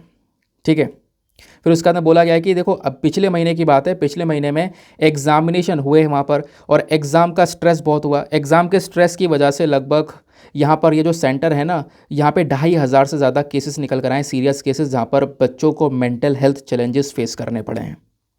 तो उसके बारे में समझाया गया कि काफ़ी सारे केसेस यहाँ पर श्रीनगर जम्मू कश्मीर से निकल कर आए हैं मेंटल हेल्थ चैलेंजेस को लेकर। तो यहीं पर ना बात ये है टेलीमानस। ये टेलीमानस क्या है, थोड़ा सा इसको डिस्कस करेंगे क्योंकि इन्होंने ये सारे जो केसेस है वो रिजॉल्व करने की कोशिश की है। टेलीमानस की फुल फॉर्म क्या है? टेलीमानस की फुल फॉर्म है tele mental health assistance and networking across states, यानी कि जो मेंटल हेल्थ है उसको लेकर सपोर्ट देने का काम करता है। टेलीमानस एक इनिशिएटिव है जिसको वर्ल्ड मेंटल हेल्थ डे पर लॉन्च किया गया था। इसका मेन मकसद है फ्री में टेली मेंटल हेल्थ सर्विस देना, इसका कोई चार्ज नहीं है। पूरे देश भर में यहाँ फ्री में सर्विसेज दी जाती हैं, खासकर ऐसे एरिया में जहाँ पर जो लोग हैं उनके पास में कोई सुविधा नहीं है, अगर वो परेशान है तो वो भी यहाँ पर सपोर्ट मांग सकते हैं टेलीमानस से। अब बात यह है कि टेलीमानस के बारे में और थोड़ी बहुत बातें पता होनी चाहिए कि कौन सी मिनिस्ट्री के अंदर में आता है, कौन सी मिनिस्ट्री का इनिशिएटिव है, आपसे प्रीलिम्स में डायरेक्टली पूछा जा सकता है। तो टेलीमानस बेसिकली हमारे union ministry of health and family welfare का ही एक इनिशिएटिव है और जो निमहंस है, निमहंस जिसके बारे में अभी मैंने आपको बताया था, ठीक है, ये भी एक नोडल सेंटर आपको देखने को मिलेगा, जिसका कई सारे सेंटर्स आपको देखने को मिलेंगे जो कि यहाँ पर सपोर्ट प्रोवाइड करवाता है टेलीमानस को। और ये जो सर्विसेज है 24/7 अवेलेबल हैं। इसका टोल फ्री नंबर क्या है वो भी मैंने आपको बता दिया है अभी थोड़ी देर पहले। फिर उसके बाद बोला गया देखो हर एक राज्य के अंदर कहीं ना कहीं एक टेलीमानस जो सेल है वो बनाना ज़रूरी है और धीरे धीरे करके यहाँ पर कई सारे स्टेट्स में जो है सेल है वो बनाए जा रहे हैं और अभी कई सारे स्टेट्स में ऑलरेडी जो ये सेल है वो बना चुके हैं, जहाँ पे बच्चों को या किसी को भी अगर मेंटल हेल्थ सपोर्ट चाहिए तो उनको ये मदद दी जाती है, एक स्पेशलाइज केयर दिया जाता है। उसके लिए यहाँ पर जो सर्विसेज हैं अदर मतलब दूसरी बॉडीज़ जो हैं वो भी यहाँ पर मिलकर आपस में काम कर रही हैं। मेंटल हेल्थ प्रोफेशनल्स जो हैं वो हायर किए जाते हैं, है ना, जो कि यहाँ पर इस प्रकार की सर्विसेज को प्रोवाइड करवाते हैं। समझ गए? तो टेलीमानस क्या है, कौन सी मिनिस्ट्री के अंदर में आता है, इस बात का ध्यान में रखना है। चलो अगले आर्टिकल पर आते हैं। नेक्स्ट आर्टिकल में यहाँ पर बात की गई है एक हाईली पैथोजेनिक बर्ड फ्लू, एक बहुत ज़्यादा खतरनाक जो बर्ड फ्लू वायरस है, उसकी वजह से अभी जो हमारी केंद्र सरकार है वो अलर्ट पर आ चुकी है। अब अलर्ट पर आने के पीछे का रीज़न यह है क्योंकि देखो इंडिया के अंदर में ना बहुत ज़्यादा लाइव स्टॉक पाया जाता है, यानी कि बहुत ज़्यादा गाय भैंसों की पॉपुलेशन आपको इंडिया में देखने को मिल जाती है और इंडिया में यहाँ पर उन गाय भैंसों को कहीं ना कहीं एक रिस्क, आप कह सकते हो एक बहुत बड़ा रिस्क है इस H5N1 इन्फ्लुएंजा वायरस की वजह से, इस बर्ड फ्लू की वजह से। क्योंकि दुनिया भर में कई सारे केसेस निकल कर आ चुके हैं जहाँ पर वाइल्ड बर्ड्स जो चिड़ियाँ हैं उनमें ये जो वायरस है बर्ड फ्लू ये पाया जाता है। उसके अलावा यहाँ पर उन एरियाज़ के, उन देशों के जो लाइव स्टॉक सेक्टर है उसके ऊपर ये बुरा असर डाल रहा है। ऑलरेडी हमारे जो गाय भैंस उनकी पॉपुलेशन थोड़ी सी कम हो गई है पिछले कुछ समय में लंपी स्किन डिजीज़ की वजह से, और अभी ये जो प्रॉब्लम है कहीं ना कहीं एक चिंता बनाई जा रही है और हमारे केंद्र सरकार को अलर्ट पर जारी कर चुकी है, ऐसा यहाँ पर बोला जा रहा है। तो हमें इसके बारे में सोचना होगा और कहीं ना कहीं जो कदम है वो पहले से उठाने होंगे, पहले से प्रिकॉशंस लेकर चलने होंगे ताकि हम इस एवियन इन्फ्लुएंजा को आराम से टैकल कर सकें। क्योंकि एवियन इन्फ्लुएंजा के जो केसेस हैं वो दुनिया भर में लगातार बढ़ते हुए नज़र आ रहे हैं, ऐसा बताया जा रहा है। इस वजह से एक अलर्ट जारी किया गया है और अलर्ट देने वाली बॉडी खुद वर्ल्ड इकोनॉमिक फोरम है, जिसने वार्न किया है कि भाई इसके अंदर कोई भी चेंज हो सकता है वायरस में। क्योंकि वायरस में जो म्यूटेशन होता है ना, बदलाव होता है, इस बदलाव के बाद में कह सकते हो प्रॉब्लम्स और ज़्यादा बढ़ जाती हैं, कभी कभी वायरस और ज़्यादा खतरनाक हो जाता है। क्लियर हो गया। अब जब बात हो रही है बर्ड फ्लू की तो मैं आपको बर्ड फ्लू के बारे में थोड़ी बहुत इन्फॉर्मेशन देता हूँ क्योंकि एग्जाम के लिए थोड़ा सा रेलिवेंट है। बर्ड फ्लू को हम लोग एवियन इन्फ्लुएंजा के नाम से भी जानते हैं। एवियन इन्फ्लुएंजा एक हाईली कॉन्टेगियस वायरल डिजीज़ है, एक ऐसी बीमारी जो कि काफ़ी तेज़ी से जानवरों के अंदर में फैल सकती है। और ये कैसे होती है, तो एक वायरल इन्फेक्शन है तो मतलब वायरस की वजह से होता होगा। हाँ ठीक है, वो कौन सा वायरस है, वो है influenza type A virus. Influenza type A virus की वजह से बीमारी फैलती है और ये वायरस खासकर चिकन, टर्की इसको पूरी तरह से अफेक्ट करता है। यानी कि जो ये मुर्गे हैं इनमें सबसे ज़्यादा तेज़ी से यहाँ पर ये बीमारी जो है, ये वायरस जो है वो फैलता रहता है। इनकी पॉपुलेशन को बुरी तरह से यहाँ पर ये अफेक्ट करता है और इसका पता है कोई सोल्यूशन नहीं है। अगर इनको ये बर्ड फ्लू हो जाए तो सीधा सीधा यहाँ पर इनकी जिसको भी जानवर को हुआ है, जिस भी यहाँ पर चिकन्स को हो चुका है, उनको मारना पड़ता है, उनको मार के ख़त्म करना पड़ता है, क्योंकि ठीक करने का कोई उपाय आज के समय पर देखने को मिलता नहीं है। सवाल यहाँ पर यह है कि जो ये बर्ड फ्लू है क्या ये इंसानों में भी फैलता है। हाँ देखो, एक आध केस निकल कर आए हैं पहले भी। 1997 वो पहला साल था जब ह्यूमंस के अंदर में ये जो बर्ड फ्लू है वो पाया गया था। और सबसे पहली बात, बर्ड फ्लू जो है ह्यूमंस में हांगकांग में पाया गया है। और जो ह्यूमंस में यहाँ पर वायरस पाया गया था ना बर्ड फ्लू का, वो कौन सा था, वो था H5N1। ये बात आपने ध्यान में रखनी है, ठीक है। इस प्रकार के स्ट्रेन्स जो हैं वो यहाँ पर पाए गए थे। और भी कुछ ऐसे स्ट्रेन्स हैं जैसे कि H5N2 वाला वायरस भी है, H9N2 वाला वायरस भी है जो कि जानवरों से इंसान में फैल सकता है, तो ये भी यहाँ पर बोला जा रहा है। सवाल यह है कि आप बहुत आसानी से फैल सकता है। देखो ऐसा नहीं है, बहुत आसानी से यहाँ पर बर्ड फ्लू इंसानों को नहीं होता है जब तक वो इंसान पूरी तरह से एक इन्फेक्टेड बर्ड के कांटेक्ट में नहीं आएगा। यानी कि एक ऐसा एनिमल, ऐसी बर्ड जिसको ऑलरेडी बर्ड फ्लू हो चुका है बुरी तरह से, उसके कांटेक्ट में बुरी तरह से इंसान नहीं आ जाता है, तब तक यहाँ पर उस इंसान को बर्ड फ्लू नहीं होगा। तो इस बर्ड फ्लू को होना इतना आसान नहीं देखने को मिलेगा, ठीक है।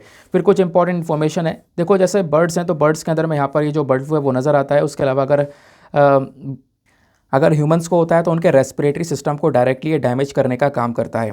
बर्ड फ्लू में कोई सिम्टम वगैरह है, देखो लक्षण दिखाई पड़ते हैं जैसे कि बुखार होना, कफ हो जाना, थ्रोट में पेन होना, पेट में दर्द होना, डायरिया हो जाना। इस प्रकार के जो लक्षण है वो यहाँ पर बर्ड फ्लू में दिखाई पड़ते हैं। सवाल यह है क्या कोई ट्रीटमेंट वगैरह है इसका, तो बिल्कुल कुछ एंटीवायरल ड्रग्स वगैरह यहाँ पर यूज़ की जाती है। यानी कि एक दवाई है जिसका नाम है ओसेल्टामाविर, इसका यूज़ किया जाता है ताकि इंसान का सर्वाइवल रेट थोड़ा सा बढ़ाया जा सके। अदरवाइज़ कोई ऐसा सोल्यूशन आपको देखने को मिलेगा नहीं। हालांकि जो वर्ल्ड हेल्थ ऑर्गेनाइजेशन है वो यही बोलता है कि भाई वैक्सीनेशन वगैरह दिया जाए, वैक्सीनेशन से ही हम लोग इस बर्ड फ्लू को थोड़ा बहुत रोक सकते हैं।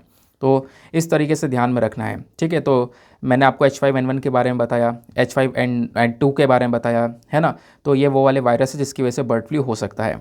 अब सवाल यह है कि देखो 2015 में एक और क्वेश्चन पूछा गया था, ये H1N1 वायरस को लेकर था कि जो H1N1 वायरस है ये कभी कभी न्यूज़ में आता है, बताना है कौन सी बीमारी से रिलेटेड है। तो इसका सही उत्तर है option number D, swine flu.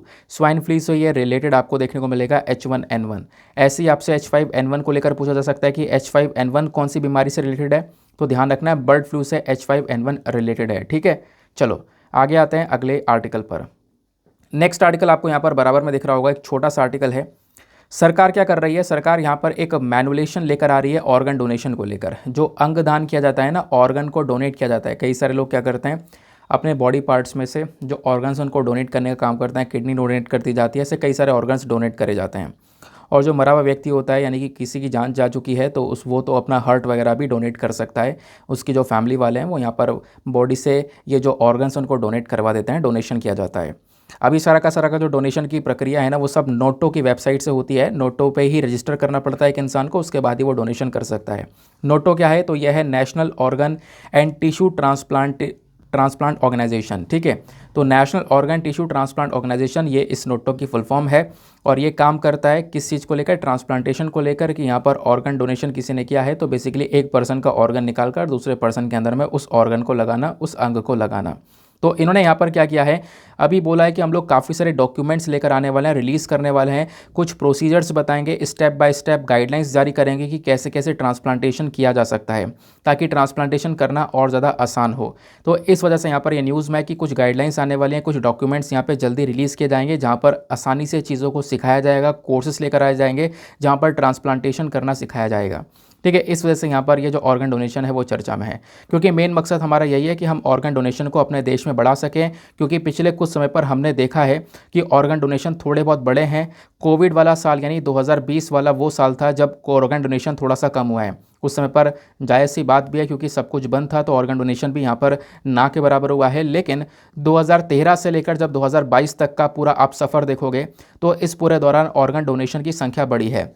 2013 वो साल था जब केवल 5,000 के आसपास अंग दान हुआ था, यानी 5,000 के आसपास जो है ऑर्गन डोनेशन किया गया था। जबकि साल 2022 वो साल है जिसमें 15,000 के आसपास ऑर्गन डोनेशंस हुए हैं, ऐसा आप यहाँ पर कह सकते हो।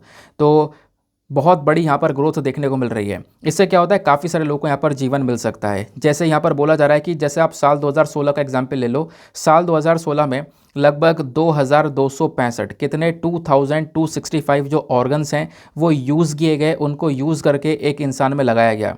और ये जो ऑर्गन्स है ये किस में से लिए गए थे, लगभग 930 डिसीज डोनर से लिए गए थे, यानी कि जो इंसान मर चुका है ना, जिनकी डेथ हो चुकी है, उनके ऑर्गन्स लिए गए थे। तो 930 डेड बॉडीज़ में से यहाँ पर 2,265 ऑर्गन्स का यूज़ किया गया और यहाँ पर उनको कामयाब बनाया गया, और जिनको ज़रूरत थी बेसिकली उनको यहाँ पर दिया गया। ये बात है 2016 की। और ऐसे यहाँ पर बोला जा रहा है कि 2016 के अलावा आप 2022 को देखोगे तो ये नंबर बढ़ चुका है। 2022 में लगभग 904 जो डेड बॉडीज़ हैं उनमें से ऑर्गन्स निकाले गए, कितने, लगभग 2,765 2,765 ऑर्गन्स यहाँ पर डोनेट करे गए हैं 2022 में। तो ऑर्गन डोनेशन लगातार बढ़ा ही है, इम्प्रूवमेंट नज़र आया है। तो इसको और ज़्यादा बढ़ाने के लिए आगे इसमें और काम करने के लिए कुछ गाइडलाइंस वगैरह जारी करने के बारे में चर्चा की जा रही है। क्लियर हो गया, इतनी बात आपको समझ में आ गई। तो एग्जाम के लिए बस खाली इतना सा यहाँ पे पॉइंट ध्यान में रखना है। बाकी ऑर्गन डोनेशन को लेकर पहले भी मैं आपको कई सारी चीज़ें पढ़ा चुका हूँ कि साल 2020 में ऑर्गन डोनेशन थोड़ा सा कम होता हुआ नज़र आया है ना, ये क्योंकि कोविड-19 में सिचुएशन काफ़ी ख़राब थी, इस चक्कर में जो ऑर्गन डोनेशन है वो थोड़ा सा कम हुआ है। वैसे अगर मैं आपको बताऊँ, जब बात करते हैं ऑर्गन डोनेशन की तो सबसे ज़्यादा कौन कौन से ऑर्गन्स डोनेट किए जाते हैं, kidney, liver, heart, lung, pancreas, ये सबसे ज़्यादा यहाँ पर डोनेट किए जाते हैं। 2021 में इनका डोनेशन सबसे ज़्यादा हुआ था, यानी मरे हुए इंसान में से किडनी, लिवर, हार्ट, लंग और पैनक्रियास सबसे ज़्यादा डोनेट किया जाता है, आप ऐसा कह सकते हो, ठीक है। एक चीज़ और ध्यान में रखना है, हमारे देश में कौन कौन से राज्य हैं जहाँ पर ऑर्गन डोनेशन सबसे ज़्यादा है। तो टॉप 5 स्टेट्स की अगर हम बात करते हैं तो उसमें आता है तेलंगाना, फिर तमिलनाडु, फिर महाराष्ट्र, फिर गुजरात और फिर कर्नाटका। ये टॉप 5 स्टेट्स हैं जहाँ पर सबसे ज़्यादा मतलब 85% के आसपास ऑर्गन डोनेशन किया जाता है। और फिर यहाँ पर कुछ ऑर्गन डोनेशन गोवा में भी हुए थे 2021 में, बट 2021 में सबसे ज़्यादा इन 5 राज्यों में हुए थे। उन 5 राज्यों के बारे में मैंने आपको बता दिया है। और अब बात आती है कि कौन सा देश ऐसा है जहाँ पर सबसे ज़्यादा ऑर्गन डोनेशन होता है, तो वो है स्पेन। स्पेन सबसे नंबर 1 पर आता है। स्पेन में ऑर्गन डोनेशन रेट सबसे ज़्यादा है, मतलब दुनिया में सबसे ज़्यादा ऑर्गन डोनेशन स्पेन के अंदर ही किया जाता है, ऐसा आप यहाँ पर कह सकते हो। और इंडिया का जो ये रेट है थोड़ा सा कम है, ऐसा यहाँ पर बोला जा रहा है, यानी कि हर 1 मिलियन पॉपुलेशन में, यानी कि हर 10 लाखों लोगों में से 0.52% का यहाँ पर यह रेट चल रहा है। 0.52% ही यहाँ पर ऑर्गन डोनेट किए जाते हैं, ठीक है। जबकि स्पेन में हर 10 लाख में से 49.6% के आसपास कह सकते हो, 49.6 जो है ऑर्गन डोनेट किए जाते हैं, ठीक है। तो ये कंपैरिजन आपको देखने को मिलेगा, स्पेन टॉप पर है। बाकी यहाँ पर क्या क्या पूरी स्थिति है वो मैंने आपको दिखा दी है। फिर उसका आते हैं वर्ल्ड पेज पर। तो वर्ल्ड पेज पर एक छोटा सा आर्टिकल आपको यहाँ पर देखने को मिल जाता है, इसके अलावा आपने कुछ पढ़ना नहीं है इसमें। आर्टिकल ये है कि जो वर्ल्ड बैंक है, वर्ल्ड बैंक के अगले प्रेसिडेंट कौन बनेंगे नहीं बनेंगे, इसको लेकर बवाल चल रहा है। तो वर्ल्ड बैंक के जो अगले प्रेसिडेंट है वो अजय बंगा बनेंगे, ये चीज़ें कंफर्म हो चुकी हैं। यूएस ने यहाँ पर नाम दिया है अजय बंगा का, तो अजय बंगा नेक्स्ट प्रेसिडेंट होने वाले हैं वर्ल्ड बैंक के। इस बात को ध्यान में रखना है, खासकर वनडे एग्जामिनेशन में आपसे पूछा जा सकता है कि नेक्स्ट प्रेसिडेंट कौन बनेंगे वर्ल्ड बैंक के, तो वो हैं अजय बंगा साहब। क्लियर हो गया। चलो आते हैं हम लोग अपने एडिटोरियल डिस्कशन पर। दोस्तों हमारे आज के न्यूज़पेपर में कोई भी एडिटोरियल इतना खास काम का नहीं है। जैसे आप देख पाओगे कर्नाटक इलेक्शंस के बारे में चर्चा की जा रही है, एक एडिटोरियल ये है, ये कॉमन सी बात है। मैं आपको कॉमन सी बात एक लाइन में कवर करवा दूंगा, इसको पढ़कर टाइम वेस्ट करने की बिल्कुल भी आवश्यकता नहीं है। अभी आपको पता है सूडान के अंदर में ऑपरेशन कावेरी चलाया गया है ना। ऑपरेशन कावेरी के तहत जो हमारे इंडियन आर्मी है, नेवी है, उनको यहाँ पर तैयार किया गया है ना। और उनको बेसिकली यहाँ पर जो इंडियन एयरफोर्स है वो सब तैयार हुए और उन्होंने जो है काफ़ी सारे लोगों को यहाँ पर बचाया जो कि सूडान में फंस गए थे। ऐसे हम लोगों ने ऑपरेशन अफगानिस्तान के समय पर चलाया था और ऐसे कई सारे ऑपरेशंस हम लोग चला चुके हैं। तो कई सारे ऑपरेशंस के बारे में बस खाली यहाँ पर सीधा सीधा उन ऑपरेशंस के बारे में बताया गया है। युगांडा है ना, फिर उसके बाद में ऐसे कई सारी कंट्रीज़ जहाँ पर ऑपरेशन चलाए गए, हमारी जो इंडियन एयरफोर्स उन्होंने बेहतरीन काम किया। तो राइटर यहाँ पर ये बोलते हैं कि जैसे ये ऑपरेशन कावेरी हुआ है ना, यहाँ पे हम लोगों ने बचाया, तो ये सबसे बड़ा एग्जाम्पल है। एग्जाम्पल क्या है कि ये एग्जाम्पल ये सेट करता है कि जो हमारे इंडियन एयरफोर्स है ना, इंडियन एयरफोर्स को जो ये ऑपरेशन करने की प्रैक्टिस करवाई जाती है, कि स्पेशल ऑपरेशन करने की जो ट्रेनिंग दी जाती है वो नहीं रोकनी चाहिए। क्योंकि पहले बीच बीच में कई बार कोशिशें की गई थी कि इस प्रकार से ऑपरेशन चलाने वाली जो अलग से ट्रेनिंग दी जाती है उसके ऊपर रोक लगा दी जाए। बट ये बड़े बड़े एग्जाम्पल हैं कि हमें इस ट्रेनिंग को नहीं रोकना चाहिए, लगातार यहाँ पर ये ऑपरेशन वाली जो ट्रेनिंग है वो लगातार इन लोगों को देनी चाहिए, इंडियन एयरफोर्स को, आर्मी को, क्योंकि कभी भी यहाँ पर इस प्रकार के ऑपरेशंस की ज़रूरत पड़ सकती है जिसमें यहाँ पर ये जो हमारी आर्मी है वो बेहतरीन तरीके से काम कर सकती हैं। ठीक है, तो इन ऑपरेशंस वाली ट्रेनिंग को रेगुलर जारी रखना चाहिए। इतनी सी बात बताने के लिए यहाँ पर ये पूरा आर्टिकल है, बट मैंने जैसा बोला कि यहाँ पर कोई ऐसी काम की चीज़ नहीं है, तो इस वजह से मैंने आपको मोटा मोटा जो कॉन्सेप्ट है वो बता दिया है, कुछ खास नहीं है। तो यहाँ पे आज के न्यूज़पेपर में एडिटोरियल सेक्शन में देखो, एडिटोरियल सेक्शन में कुछ खास आता भी नहीं है आजकल, बहुत कम कम आपको आर्टिकल देखने को मिलेंगे। लेकिन फिर भी हमारा कल वाला एक आर्टिकल रह गया था, वो हमने मिस किया था, वो आज हम यहाँ पर डिस्कस करेंगे। कल मैंने आपको बताया था, ये आपको कल वाला एडिटोरियल आपको देखने को मिल जाएगा। प्रभास रंजन साहब ने इस आर्टिकल को लिखा था और इन्होंने बताया है कि जो वर्ल्ड ट्रेड ऑर्गेनाइजेशन है ना, वर्ल्ड ट्रेड ऑर्गेनाइजेशन किस प्रकार से यहाँ पर जो इंडिया है, इंडिया के साथ में सही व्यवहार नहीं कर रहा है। जो इंडिया के साथ में होना चाहिए था वो यहाँ पर एग्जैक्टली नहीं हो पा रहा है, और कैसे अलग अलग देश इंडिया के खिलाफ कंप्लेंट लेकर वर्ल्ड ट्रेड ऑर्गेनाइजेशन में पहुँच जाती हैं, उसके बारे में इन्होंने समझाया है। और ये भी समझा है कि जो यूरोपियन यूनियन है, जो इंडिया के खिलाफ कंप्लेंट लेकर वर्ल्ड ट्रेड ऑर्गेनाइजेशन में पहुँचा है, तो क्या यूरोपियन यूनियन को इस प्रकार से भारत के ऊपर सैंक्शन लगाने की, मतलब सैंक्शन लगा सकता है क्या यूरोपियन यूनियन भारत के ऊपर? तो वो भी हम लोग यहाँ पर समझेंगे कि एग्जैक्टली पूरा मामला क्या है। देखो मामला ना ITA का है। अब ये क्या है, इंफॉर्मेशन कम्युनिकेशन टेक्नोलॉजी का मामला है। मैं आपको समझाता हूँ। इस एडिटोरियल के जितने भी रेलिवेंट पॉइंट्स है वो सब आपको स्क्रीन पर नीचे की साइड में दिखाई पड़ रहे होंगे। हुआ क्या है कि वर्ल्ड ट्रेड ऑर्गेनाइजेशन का जो पैनल है उसने भारत के अगेंस्ट रूल किया है, अभी भारत के अगेंस्ट डिसीजन सुनाया है, इस वजह से ये चर्चा में है। वर्ल्ड ट्रेड ऑर्गेनाइजेशन क्या होता है? देखो दुनिया भर में जो भी व्यापार होता है ना, उस व्यापार को लेकर रूल्स एंड रेगुलेशन सेट करना, कोई अगर विवाद हो रहा है तो उस विवाद की सुनवाई करना, वो सारा काम वर्ल्ड ट्रेड ऑर्गेनाइजेशन का है। WTO के बारे में और भी बहुत सारी डिटेलिंग्स हैं, वो सब आगे मैं आपको बताऊंगा, प्रीलिम्स के लिए रेलेवेंट है। तो WTO में ही एक और पैनल आता है, एक और बॉडी आती है, वो है डिस्प्यूट सेटलमेंट पैनल। नाम से पता चल रहा है कि जो विवाद होते हैं उन विवाद को सेटल करने के लिए, उन विवाद को निपटाने के लिए इस पैनल को बनाया गया है। तो ये जो डिस्प्यूट सेटलमेंट पैनल है ना वर्ल्ड ट्रेड ऑर्गेनाइजेशन का, इन्होंने भारत के अगेंस्ट यहाँ पर अपना डिसीजन सुनाया और बोला है कि भारत ने कहीं ना कहीं जो ग्लोबल ट्रेडिंग रूल्स हैं, व्यापार को लेकर जो नियम है, उसका उल्लंघन किया है, ऐसा यहाँ पर इंडिया को बोला गया। अब ऐसा क्यों बोला गया? तो ऐसा इसलिए बोला गया क्योंकि यूरोपियन यूनियन जो कि 27 देशों का ग्रुप है, और जापान, फिर ताइवान, ये जो कंट्रीज़ हैं ना, ये कंट्रीज़ कहीं ना कहीं भारत के खिलाफ WTO के इस डिस्प्यूट पैनल के अंदर में कंप्लेंट दर्ज करवाती हैं और ये बोलते हैं कि भारत ने जो अपने इंफॉर्मेशन टेक्नोलॉजी वाले प्रोडक्ट्स हैं, फॉर एग्जांपल जैसे स्मार्टफोन्स की बात आती है, स्मार्टफोन है ना, तो भारत ने जैसे स्मार्टफोन है या फिर ये जो इंफॉर्मेशन टेक्नोलॉजी वाले प्रोडक्ट्स हैं, अगर भारत इसको इंपोर्ट करता है, भारत इसको मंगाता है किसी दूसरे देश से, तो उसके ऊपर ढेर सारी इंपोर्ट ड्यूटीज़ लगा रहा है इंडिया। इंपोर्ट ड्यूटी का मतलब यह है कि फॉर एग्जांपल जापान से हम लोगों ने कोई स्मार्टफोन मंगाया, अब वो इंडिया में आ रहा है तो उसके ऊपर हम ढेर सारी इंपोर्ट ड्यूटी लगा देते हैं। इंपोर्ट ड्यूटी लगाने से वो सामान और महंगा हो जाता है, ज़्यादा बिकता नहीं है हमारे देश के अंदर में। ठीक है, एक्स्ट्रा चार्जेस यहाँ पर इन सबको पे करने पड़ते हैं। तो इंडिया ऐसा कर रहा है। ऐसी कंप्लेंट लेकर ये जो तीनों देश हैं, मतलब एक तो पूरा यूरोपियन यूनियन का ग्रुप हो गया, ये सब WTO पहुंच गए, बोला कि देखो व्यापार के अंदर जो नियम है उसका उल्लंघन कर रहा है इंडिया, कहीं ना कहीं यहाँ पर ट्रेड को अफेक्ट करवा रहा है। इस चक्कर में यहाँ पर WTO ने क्या किया, इंडिया के अगेंस्ट में इस डिसीजन को सुनाया, लेकिन भारत ने भी इसको करारा जवाब दिया है। अब भारत ने क्या जवाब दिया है वो भी मैं आपको समझाऊंगा। तो डिस्प्यूट तो आपको समझ में आ गया, क्योंकि भारत ने क्या किया है, मोबाइल फ़ोन के ऊपर या जो इलेक्ट्रॉनिक प्रोडक्ट्स होते हैं उनके इंपोर्ट के ऊपर टैरिफ लगा दिया है कि अगर ये देश हमें बेचेंगे ये मोबाइल फ़ोन या इलेक्ट्रॉनिक प्रोडक्ट्स, अगर हम इनसे खरीदेंगे तो इससे हम क्या करेंगे, इसके ऊपर हम लोग ये बेसिकली एक चार्ज लगाएंगे, एक टैरिफ लगाकर हम लोग चलेंगे।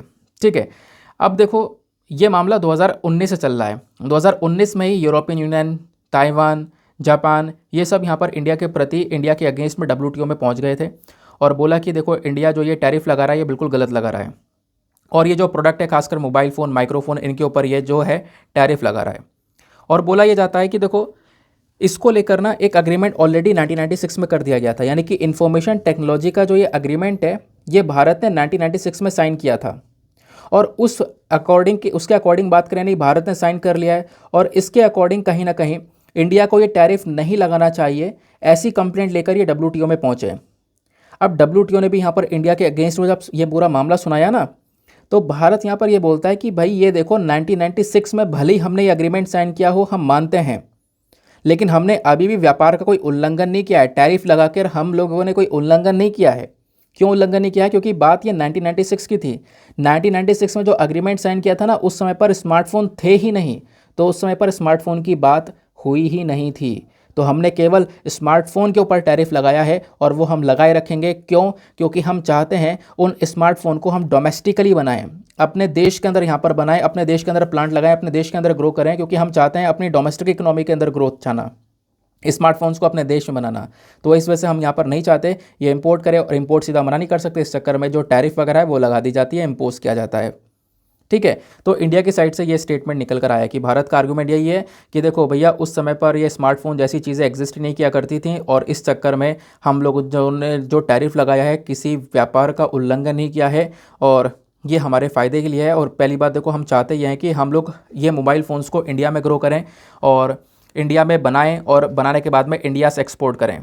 और हमारा टारगेट यह है कि इंडिया का जो मोबाइल फ़ोन एक्सपोर्ट है वो आने वाले कुछ सालों के अंदर में लगभग $10 बिलियन तक का पहुंचे। ये हमारा एक टारगेट है कि हम खुद अपने देश में बनाकर एक्सपोर्ट करना चाहते हैं, ना कि यहाँ पर हम लोग इस प्रकार से जो है काम करना चाहते हैं या फिर किसी दूसरे कंट्री के ऊपर डिपेंडेंट रहना चाहते हैं।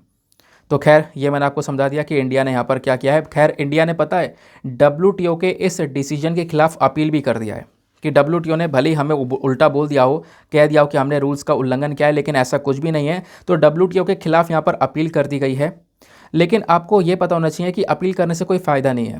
क्यों? क्योंकि यहाँ पर ये वेस्टर्न कंट्रीज WTO को डोमिनेट कर रही हैं पूरी तरह से।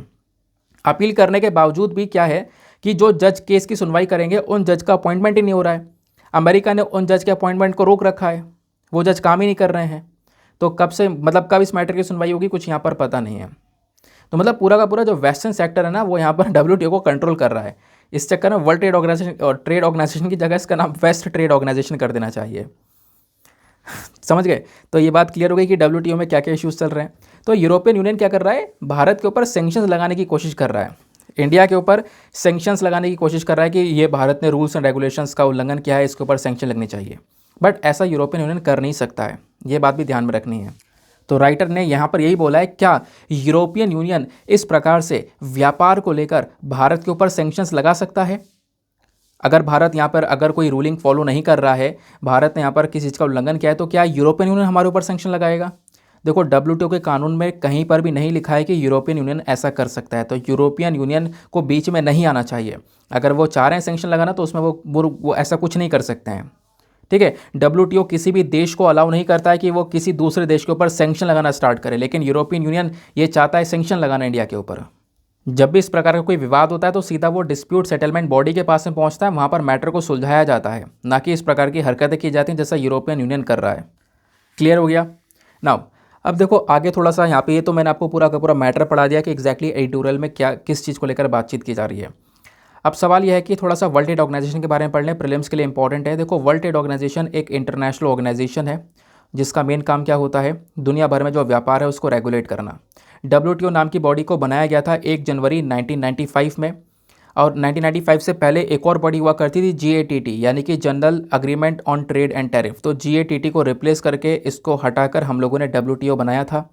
तो GATT लगभग 1948 तक यहाँ पर काम किया उसके बाद में यहाँ पर काम करना बंद कर दिया। उसके बाद हम लोगों ने बाद में WTO यानी वर्ल्ड ट्रेड ऑर्गेनाइजेशन को बनाया। तो वर्ल्ड ट्रेड ऑर्गेनाइजेशन का मेन काम क्या है? दुनिया भर के व्यापार को देखना। इसका हेडक्वार्टर स्विट्ज़रलैंड के अंदर में जेनेवा में देखने को मिल जाता है। मैं इसका काम बता ही चुका हूँ। प्लस यहाँ पर वर्ल्ड ट्रेड ऑर्गेनाइजेशन के और भी काफ़ी सारी रिस्पॉन्सिबिलिटीज़ हैं। इंटरनेशनल जो व्यापार है उसको लेकर नियम कानून सेट करना है ना, ट्रेड एग्रीमेंट्स करवाना है ना, जो नेशनल ट्रेड पॉलिसीज़ हैं, जो नीतियाँ हैं, उसको मॉनिटर करने का काम करना, ये सारा काम यहाँ पर WTO का देखने को मिलता है। क्लियर हो गई है? अब देखो WTO में काफ़ी सारे ऑर्गेनाइजेशनल स्ट्रक्चर हैं, यानी कि इनकी अलग अलग बॉडीज़ आपको देखने को मिल जाएंगी। यानी कि WTO में जो सबसे बड़ी बॉडी होती है ना, सबसे बड़ी अथॉरिटी, वो है मिनिस्ट्रियल कॉन्फ्रेंस। तो मिनिस्ट्रियल कॉन्फ्रेंस सबसे बड़ी अथॉरिटी WTO की आपको देखने को मिल जाती है, जो कि कह सकते हो कि हर 2 साल में यहाँ पर एक बार मिलते हैं। हर 2 साल में इस प्रकार की जो मिनिस्ट्रियल कॉन्फ्रेंस है, उस प्रकार की जो मीटिंग है वो यहाँ पर की जाती है। सेकंड नंबर पर जो सबसे बड़ी अथॉरिटी है वो है जनरल काउंसिल। WTO का अपना एक जनरल काउंसिल भी देखने को मिल जाता है, आप ऐसा कह सकते हो। यानी कि जो भी दिन भर की जो एक्टिविटीज़ होती हैं वो सब यहाँ पर क्या कर जाती हैं, अलग अलग बॉडीज़ के थ्रू हैंडल की जाती हैं। General Council, Dispute Settlement Body या the Trade Policy Review Body, इस प्रकार की बॉडीज़ यहाँ पर दिन भर का काम जो है WTO का देखती हैं। लेकिन जो बड़ी मीटिंग होती हैं वो हर 2 साल में एक बार होती हैं। जैसे मैंने आपको बताया था, वो सबसे बड़ी अथॉरिटीज़ यहाँ पर मानी जाती हैं। फिर उसके बाद में ये हमने ऑलरेडी डिस्कस कर ही लिया है। उसके बाद में ऐसे WTO के अंदर में और भी छोटे छोटे और काउंसिल्स देखने को मिल जाएंगे, जैसे trade and goods council, trade and service council, इस प्रकार के काउंसिल और भी आपको नजर आते हैं। फिर WTO के पास में एक डिस्प्यूट सेटलमेंट बॉडी है, ऑलरेडी डिस्कस कर चुके हैं। इसका मेन काम है कि अगर कोई व्यापार को लेकर विवाद हुआ है 2 देशों के बीच में, उस विवाद को यहाँ पर सुनवाई करना, उस विवाद को यहाँ पर जल्द से जल्द ख़त्म करना। ठीक है, तो ये था हमारा आज का एडिटोरियल। और दोस्तों आज मैं शायद मेंस का क्वेश्चन नहीं लेकर आया हूँ, मैं भूल गया यार। तो आप आज यहाँ पर खुद से कोई भी क्वेश्चन अटैम्प्ट कर सकते हो, है ना। कोई भी क्वेश्चन अटैम्प्ट कर लेना है। साइक्लोन वाला मैंने क्वेश्चन आपको दिखाया था, आप वो वाला अटैम्प्ट कर सकते हो, या फिर कोई दूसरा क्वेश्चन बनाकर मैं टेलीग्राम पर सेंड कर दूंगा, आप वहाँ से उस क्वेश्चन को अटैम्प्ट कर लेना। तो आज मेंस का क्वेश्चन हम लेकर नहीं आए, उसके लिए सो सॉरी, बट फिर भी आप खुद से कोई ना कोई क्वेश्चन अटैम्प्ट कर सकते हो। ठीक है, मैं एक क्वेश्चन बनाकर डाल दूंगा टेलीग्राम पर, आप उसको अटैम्प्ट करना। नाउ फटाफट करते हम लोग अपने प्रीलिम्स वाले क्वेश्चन को डिस्कस, फिर उसके बाद करते हैं वीडियो को समाप्त। तो प्रीलिम्स में जो क्वेश्चन पूछा गया था आपसे 2013 का पॉलिटी का क्वेश्चन था कि जो पार्लियामेंट्री गवर्नमेंट है उसके जो मेन प्रिंसिपल्स है, उस प्रिंसिपल्स में से, उन सिद्धांतों में से, इन 3 सिद्धांत में से कौन सा एक सिद्धांत देखने को मिल जाता है। तो इसका सही उत्तर कौन सा है? तो पहले मैं आपको बता दूं, इसको आप बहुत आराम से एलिमिनेट कर सकते हो अगर आपको लास्ट वाला ऑप्शन पता है। लास्ट वाला बोलता है कि जो कैबिनेट होता है ना, हमारा कैबिनेट, इसको हमारे head of the state head करते हैं। हेड ऑफ द स्टेट मतलब प्रेसिडेंट हेड करते हैं। तो ऐसा तो नहीं है, प्रेसिडेंट नहीं हेड करते, प्राइम मिनिस्टर हेड करते हैं। तो कैबिनेट को प्राइम मिनिस्टर के थ्रू हेड किया जाता है, ये आपने यहाँ पर इसके बारे में ध्यान रखना है। तो ऑप्शन नंबर 3 हमारा हो जाता है गलत। और अगर हम ऑप्शंस को देखें नीचे, तो ऑप्शन नंबर 3 इसमें भी है, तो ये भी गलत है, ये भी गलत है, ये भी गलत है। इसका मतलब सही उत्तर कौन सा है हमारा? Option number 1 and 2। और 1 एंड 2 एग्जैक्टली सही भी है। तो पार्लियामेंट्री गवर्नमेंट को लेकर क्या क्या सही बातें हैं? पहली चीज़, जो हमारे कैबिनेट के मेंबर्स होते हैं वही हमारे मेंबर ऑफ पार्लियामेंट होते हैं, ये बिल्कुल सही बात है। सेकंड स्टेटमेंट भी सही है कि जो मिनिस्टर्स होते हैं वो ऑफिस में तभी बैठे होते हैं जब तक यहाँ पर वो पार्लियामेंट के अंदर उनके पास में पावर आपको देखने को मिल जाएंगी, जब तक वो पार्लियामेंट के अंदर कॉन्फिडेंस को एंजॉय कर रहे हैं। तो सेकंड स्टेटमेंट भी सही है। तो दोनों के दोनों स्टेटमेंट सही हैं। बाकी थर्ड वाला स्टेटमेंट आपको रॉन्ग देखने को मिलेगा, क्योंकि थर्ड वाले स्टेटमेंट में अगर प्राइम मिनिस्टर होता तो ये तीनों के तीनों स्टेटमेंट सही हो जाते, बट थर्ड गलत है। तो हमारा 1 एंड 2 यानी कि option number 1 is the correct answer. Now इसी के साथ में करते हैं हम लोग अपने लेक्चर को समाप्त और मिलते हैं आप लोगों से अगले वीडियो में। आज के लिए bye bye, have a nice day, thank you and जय हिंद।